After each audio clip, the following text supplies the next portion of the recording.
All right. You get me this morning. Fat Fish. I'm Fish. Brad's on an audition right now. He's an actor.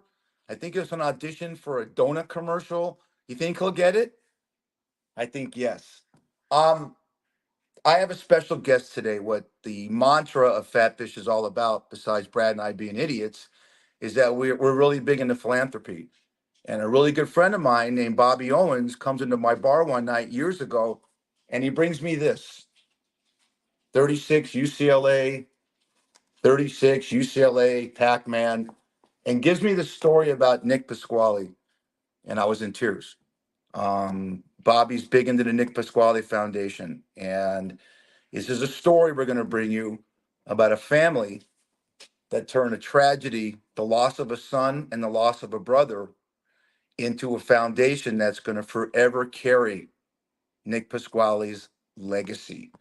So with no further ado, I want to bring on his brother, AJ, who I thank you so much for doing this and coming on today and talking about this. But we have the Nick Pasquale Foundation, we have the golf tournament, and we're going to talk about that and show you a video also. What's up, AJ? What's up, E? How we doing? I'm good, man. Thank you. Thank you for doing this. I mean, I'm asking you to talk about a tragedy that happened in your life that you'll never forget every single minute the rest of your life. But again, like I said in the intro, your story and what Bobby told me in these hats. I'm a big UCLA fan. I grew up in Los Angeles. I'm older than your dad by a couple of years. I just look better. And I saw the blue, and then he told me this story. So I need you to talk about your brother. Talk about this great golf tournament. We have a ticker on the bottom, Friday, October 11th at Bella Colina in San Clemente. It's a week from today. Tell us what the Nick Pasquale Foundation is all about and how people can help. Right on. Thank you so much for having me. Appreciate the platform to talk about this Always. incredible foundation we were able to create almost, 11 years ago. He passed away in 2013, unfortunately, a car accident here in town. It was a revered student athlete at San Clemente, played football and ran track and earned a preferred walk-on position up there at UCLA. And we were fortunate enough to create this foundation in his honor and legacy. It certainly wasn't a part of our plan, but so happy to have this foundation to keep us, have his memory top of mind. And it's just the outpouring of love and support from our community, family, and friends has been amazing. So we give back to student athletes that embody a lot of characteristics that he demonstrated: hard work on and off the field, successful in the classroom, respected by his peers in the classroom and also on the field. So yeah, we give scholarships to student athletes at San Clemente here in town, along with connecting with other like-minded foundations such as the Sheckler Foundation, Fish for Life, and a handful of others as well. The Pop Warner programs that has given us so many, given us nice kind of platform to build off of. So anyways, yeah, we're really grateful to still be out at 11 years down the road here. Yeah, you look at the story and you're building, like I said a million times, you're building a legacy. So you have this golf tournament, beautiful part. If you haven't been to San Clemente, California, I'm from Los Angeles. I'm jealous. Beautiful part of San Diego County, gorgeous down there. You have a golf tournament, and then you have a mixer afterwards between 4 and 7. Questions that I'm getting from my constituents and emails. Do you still have foursomes and twosomes available for the golf tournament and the mix? It's a silent auction. Tell us how we can get involved to build these scholarships that you're giving for underprivileged or student athletes. Yeah, I mean, the website's always live and active, and more than happy to accept open donations. As for the event taking place next Friday, we're fortunate to have such great demand in our tournament that it's been sold out for months now.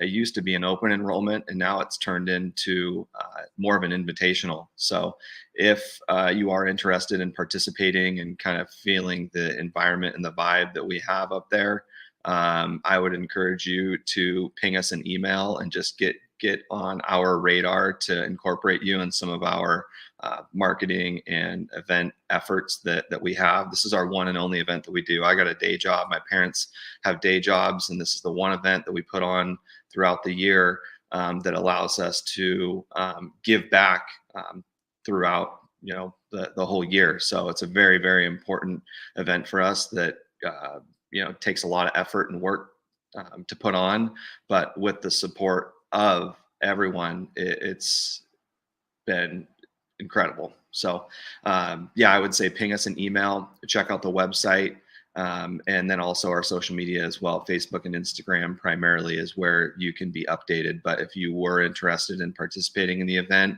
for years to come, shoot us an email at nickpasquale@gmail.com, and we can get you on the wait list.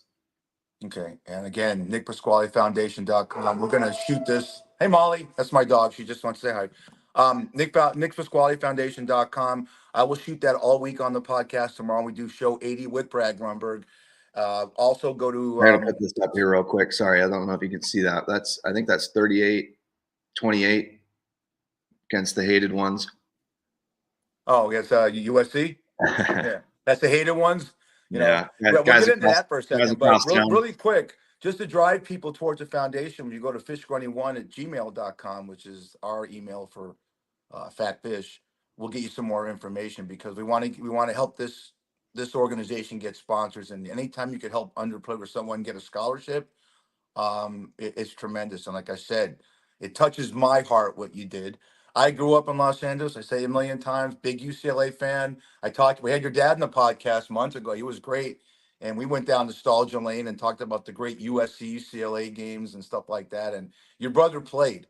And I wonder how your brother would feel right now. How do you feel that the Bruins and the Trojans went into the Big Ten? They got to go Ohio State, Michigan, Wisconsin. I mean, look what's happened to the Bruins so far. They're off to a rough start, and that's a tough conference. I miss the Pac-12. That's what I'm trying to tell you, kid. I miss it for sure. But as just a football fan, I couldn't be more excited with the overall matchups that we get to see on a week in and week out basis. We get primetime Rose Bowl matchups every Saturday, and my dad always said growing up, if you want to be the best, you got to beat the best. So, as tough as it's been, it takes time to turn over a roster and get the talent, acquired to compete at that level. And especially with this NIL stuff going on, with all due respect, Chip Kelly, I don't think he was overly focused in the recruiting and NIL component, and we kind of fell behind. But Deshaun Foster is a great friend of mine and our family, and Coach Nick, I worked with him while I was there after Nick passed, and have nothing but incredible things to say about him. And I know it's been a slow start, but very confident that he'll get these guys on the right track. They played the US. I watched the LSU game. I watch all the games. I watch LSU game, and they're in there. I mean, they're playing hard. You play sports. You can always tell when the team plays for their coach, and they'll get it going. And you know what? I remember my dad, rest in peace, would always say, "I don't care what the Bruins do as long as they beat the goddamn Trojans at the end. They can be 2-9 as long as that right, AJ. As long as that one wins against USC, it makes the whole season." Give me a story about Nick. I mean, he's your brother. Give me something that stands out at you. I know, there could be a song or there could be a park you go to, but give me something about him that just showed you what a leader he was. Oh man, so many to choose from. I wish I had a little brainstorming time. Sorry. No, it's all good. I would just say nothing in particular, but just the little things, the brotherly love and camaraderie and competition. Playing football in the backyard here at my parents'. I always admired. I was an okay athlete myself, but he took it to a whole different level with his desire to be great and putting in the extra effort in the weight room and training with his speed, all of that sort of stuff. He, like I said, just took to another level, and it wasn't something I was super interested in. I just kind of relied on whatever my God-given talents were, and just sailed off into the sunset and went off to college. But that always stands out from a work ethic standpoint is something that I've always looked back on and respect and love so much that I wasn't able to put into the game. And more importantly, I think just here we are 11 years down the road and seeing the love that we get and because of the character that he demonstrated on a daily basis. I remember a story we got after he passed about, protecting one of the kids that was being bullied at school, that we had never heard about before, but student that he grew up with, not a friend that we weren't familiar with, told us how he protected him from getting bullied at school. So that's something that we hold near and dear to our heart that we weren't aware of. He, did a lot of incredible things in the community and school that he never even talked to us about. Another cool thing was when he was a freshman at UCLA, Coach Moore took them to on their way to training camp in San Bernardino, which 110 degrees, old school training camp.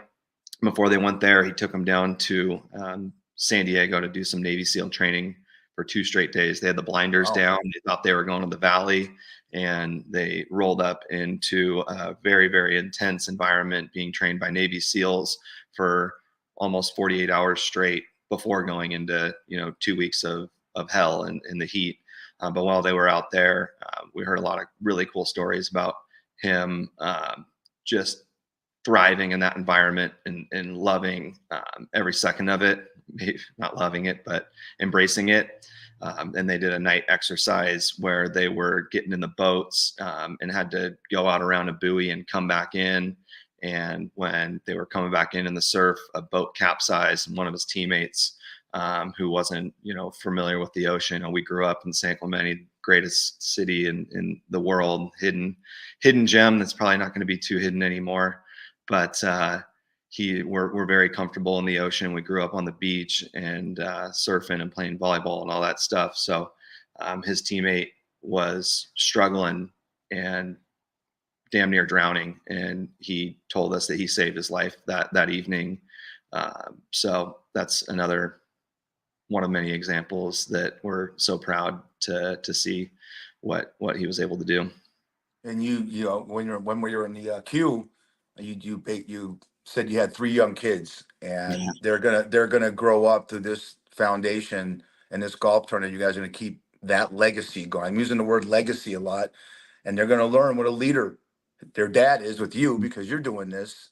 And that Mel and Lori, that your mom's name is Lori, correct? Yeah. Yep. Yeah, it's a Mel and Lori. wonderful family. I got to show something because when you sent this to me, tears flowed down my wife's and my son in my eyes. I believe the kid's name is Joshua Swift, correct? Yeah, incredible guy, and I can talk to that real quick too. I left out of one of the many things that we have done. Fortunately, with NIL, we haven't been able previously to impact the UCLA program that's been so kind to us, and this is the very first year that we've been able to give a scholarship to student athletes up there, and we're working on getting a walk-on fund together. There's a collective Huge. to get the 5-star recruits, but there's no money for the walk-ons that have $50,000 and beyond of debt that they're accruing to pursue this dream. So that's something we can touch on in the future. But I'm really excited with the relationships we have up there and the NIL. That aside from everything that we're already doing in our local community, I'm looking to get our own walk-on collective at UCLA. So that's something we can touch on in the future. But previously, aside from money, when Nick passed, they took a couple of years. No one wore his jersey, and then they ended up. It's gone through 3 different players, walk-ons. That same thing embodied a lot of his characteristics. Ethan Fernia, Alex Johnson, and now Joshua Swift. So 3 guys have worn it so far.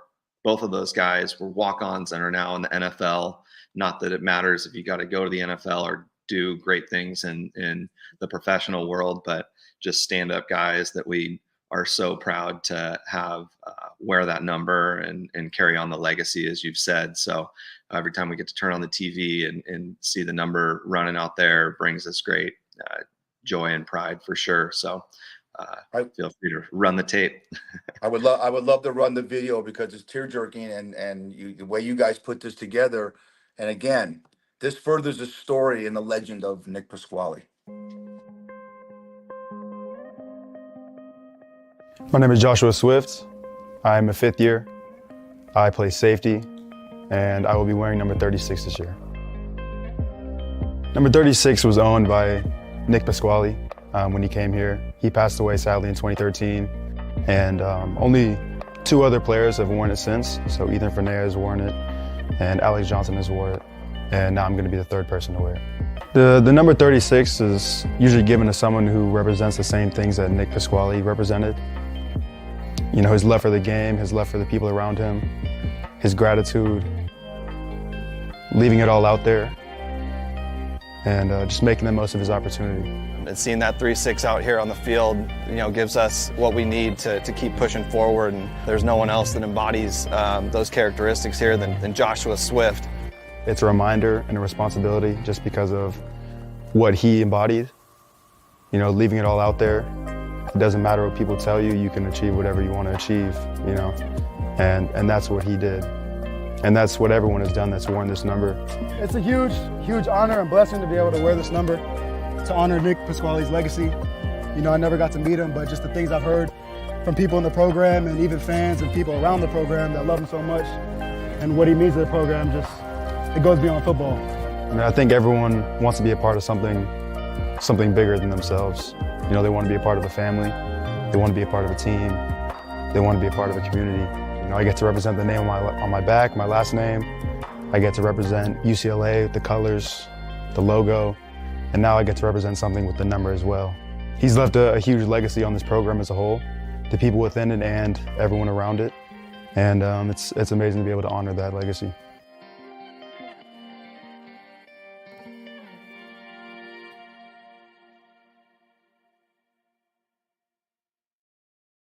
Wow. It's tough, man.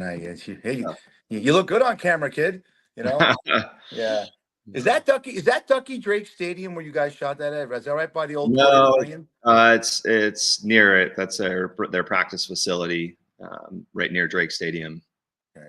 Yeah. Yeah. Well, terrific. No, So really cool. let's talk really cool about. day. Go ahead. I'm sorry. No, great, cool day. And as I was going to say, you know, Deshaun Foster's a great friend, and you know, rolls out the red carpet for us and keeps us in the loop and a part of the program. It means so much to us. We also got Jerry Neuheisel up there, who was a teammate of my brother's, and also said a ton of kind words that unfortunately didn't make that clip. But man, so many great people up there that, you know, 11 years down the road are still treating us as family. So we can't thank them enough. Yeah. Well, that's the Pat Tillman right there. I can only compare him to that. That's a stud legacy. That's the real Nick Pasquale. That's on a different level. That's for sure. I got a cool thing I just pulled out while you were filming the video, but this is Nick's helmet. Oh, that's awesome. Is that his helmet? Yeah, it's his helmet signed by all of his teammates. So that's one of many cool treasures that we've got in the trophy case. So anyways. Yeah, that's great. Okay. Now, all the years hard work. Mm-hmm. You're 51 weeks into this. 52 is next Friday. Look at the bottom scroll there, Fat Fish audience and listeners. For our listeners, it's Friday, October 11th. The Bella Colina Golf Course in the beautiful San Clemente, California. The NickPasqualeFoundation.com. Go to NickPasqualeFoundation.com. Everything's there. If you want to donate, you want to do anything you can to help this foundation send kids to college. And you saw that wonderful video. Hit that up. Hit us at fishgrunny1@gmail.com. We're going to be linked into that site. And can't thank you enough, AJ, for coming on this show. I know how tough it is to talk about it, but anything we can do here at Fat Fish, we're in.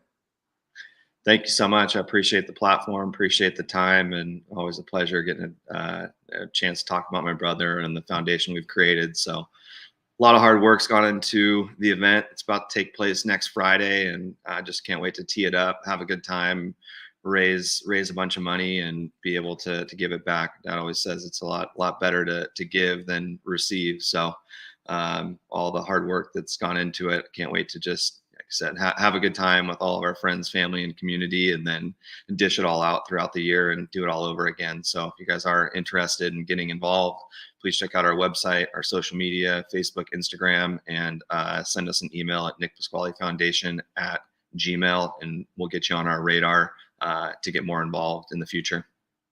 That's fantastic, man. It's great. I wish you the best, and we're going to continue this to next year.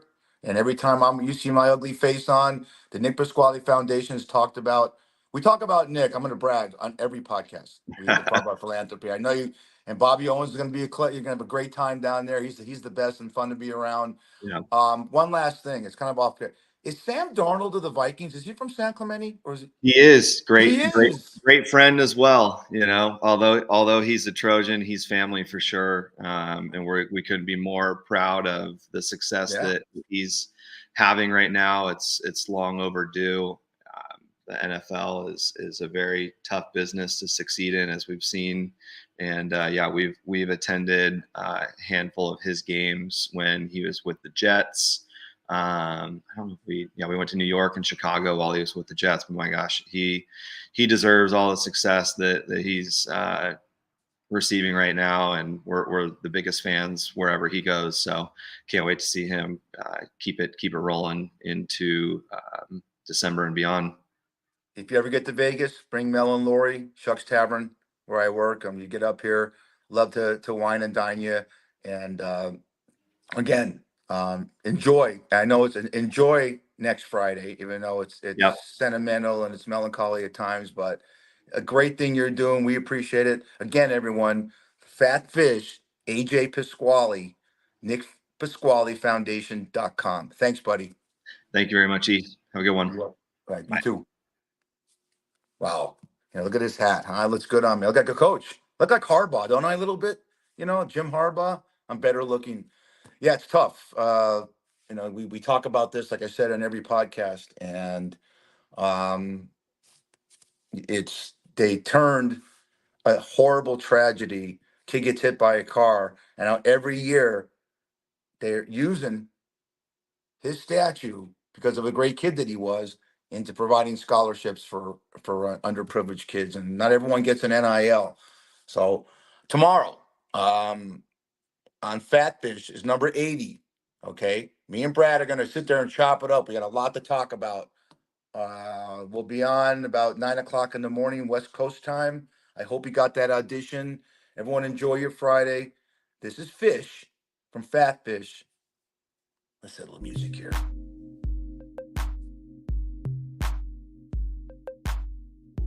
Signing out. NickPasqualeFoundation.com. Hit it up.